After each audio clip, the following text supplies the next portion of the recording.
Hey, come right up here to the bar. I'm here to serve you. So we'll get whatever you see on display here, it's for you. This is a fast food joint in Antiquity. We're right around the corner from the Forum, and oftentimes you're too busy to go home. Maybe your home doesn't even have a kitchen, so you're eating out in a thermopolium, which this is, or a capona or a popina. You have all kinds of establishments where the food is already pre-prepared. And in this particular establishment, in Ostia Antica, the port city of Rome, you actually have a fresco which details some of the items that would have been for sale. We see, looking at that fresco, green olives. We see a glass bowl filled with eggs. We see rounds of cheese. And if we look at this establishment, we can see off to the side, there's a grill. So when you walked inside, you'd smell the cooked meat. You'd smell the grilled vegetables. It would have been very appealing and draw you in from the street. There also is a submerged dolium, a big, large jar that was filled probably with wine.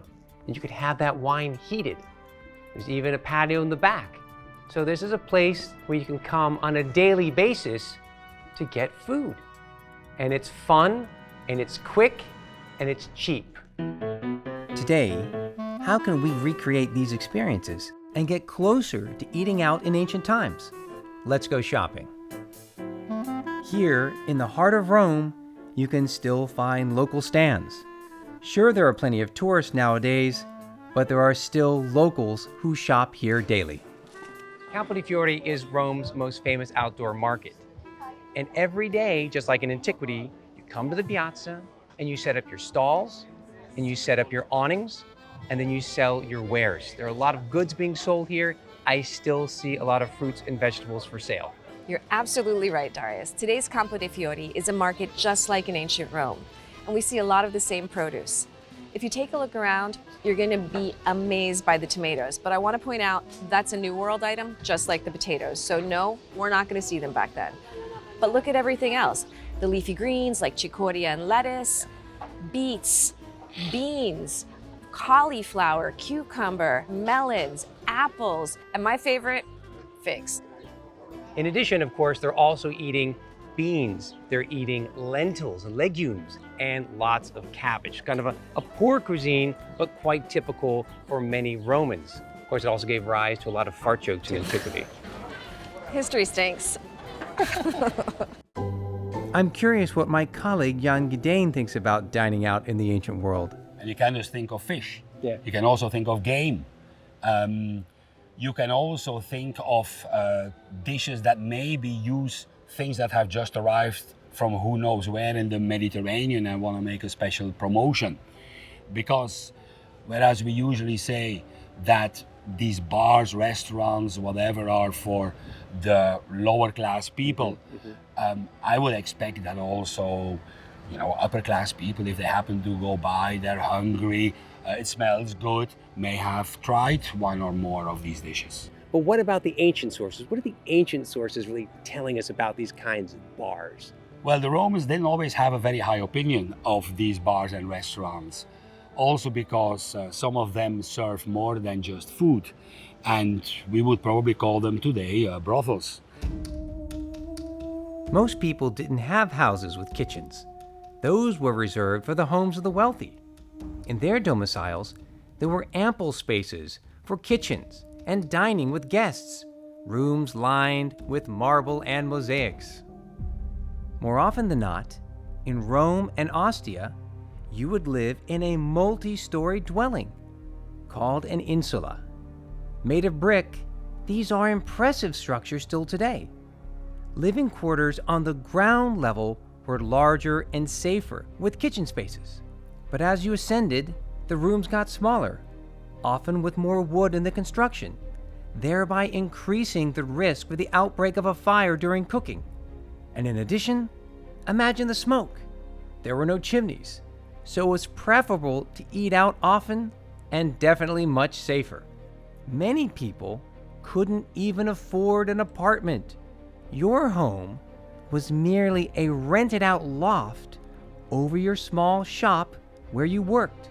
There was no room for a kitchen, and for this reason, a bar was always nearby in these urban centers, by the baths, by the forum, on crowded street corners. Besides the archaeological evidence of the bars, we also have paintings and artifacts that help flesh out the experience of the bars.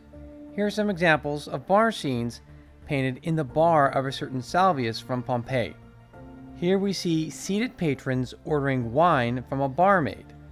In another scene, two patrons are rolling dice, a favorite pastime in antiquity, as we've seen from a large amount of dice preserved from ancient sites. Of course, as today, brawls happen in bars after a lot of drinking. Here is a lot of action narrated by inscriptions.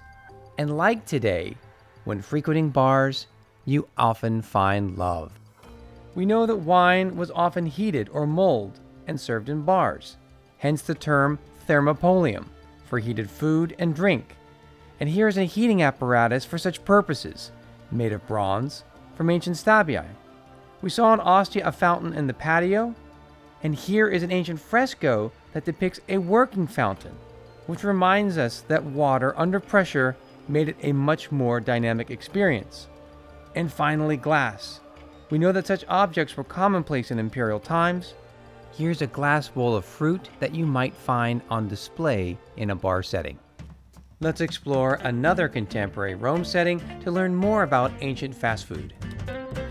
How do we get a sense of that on-the-go food that Romans eat still today? Well, Darius, the Mercato di Testaccio, this incredible open-air market, is a great place to come to explore Roman cuisine and street food. You know, in Apicius' famous 1st century cookbook, he gave us a great idea of what the Romans would be eating: grilled meats, fowl, cheeses, vegetables, and fish.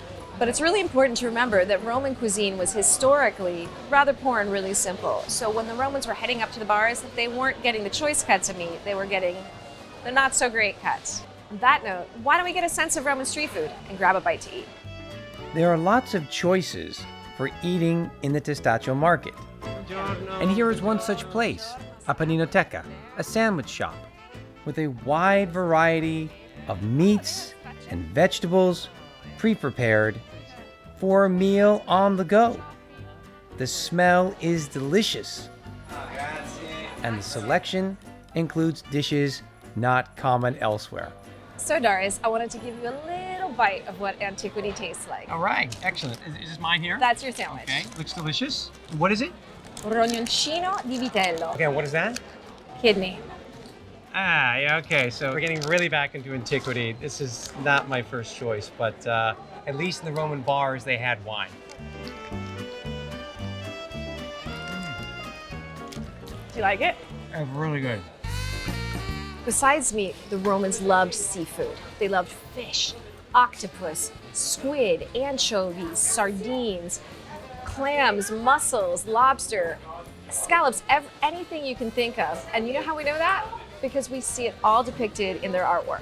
They also had their famous fish sauce, garum, in antiquity, which was fermented fish guts, like sardines, soaked in brine. And they put it on everything. So in a certain sense, it was like their ancient ketchup. With ancient condiments like garum, fast food in the ancient world doesn't seem so different from our own.